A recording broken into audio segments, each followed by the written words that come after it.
There was an error generating a response. A fight on a snail's horn, a trivial and pointless fight.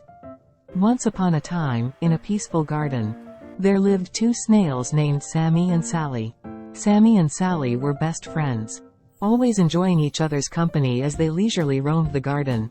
One sunny day, as Sammy and Sally were exploring, they stumbled upon a shiny golden horn lying on a rock.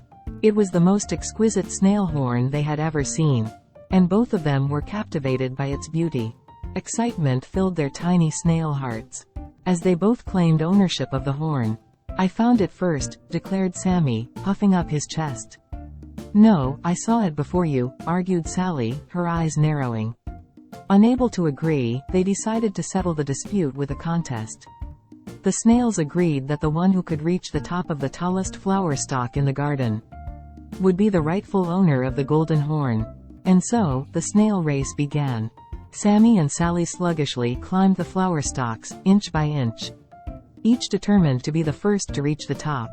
Their competition was fierce, and they ignored the beauty of the garden that surrounded them. As they raced upward, the other garden creatures watched in amusement. Ladybug, butterfly, and even the wise old tortoise chuckled at the sight of two snails engaged in such a trivial competition.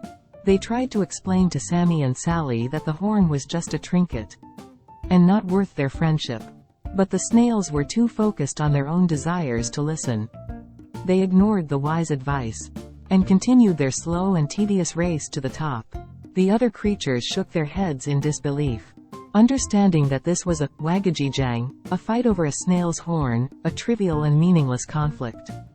Finally, after a long and arduous climb, both Sammy and Sally reached the top of the flower stalk simultaneously. They looked at each other, panting and exhausted. As they gazed into each other's eyes, a realization struck them both. "It's just a horn," whispered Sammy, his voice filled with regret. "And our friendship is worth more than any golden trinket," added Sally, a hint of sadness in her tone. In that moment, they understood the true value of their friendship. They realized that the "wagadjijang" they had engaged in was meaningless and had only driven them apart. Hand in hand, Sammy and Sally descended the flower stalk together, leaving the golden horn behind. They returned to the garden, where the other creatures welcomed them with open arms. From that day forward, Sammy and Sally cherished their friendship above all else, never again getting caught up in trivial and meaningless conflicts. This tale reminds us of the futility of engaging in trivial fights and arguments. It teaches us the importance of valuing friendship, and the true treasures that lie in meaningful relationships. Instead of getting caught up in petty squabbles, we should embrace harmony, understand,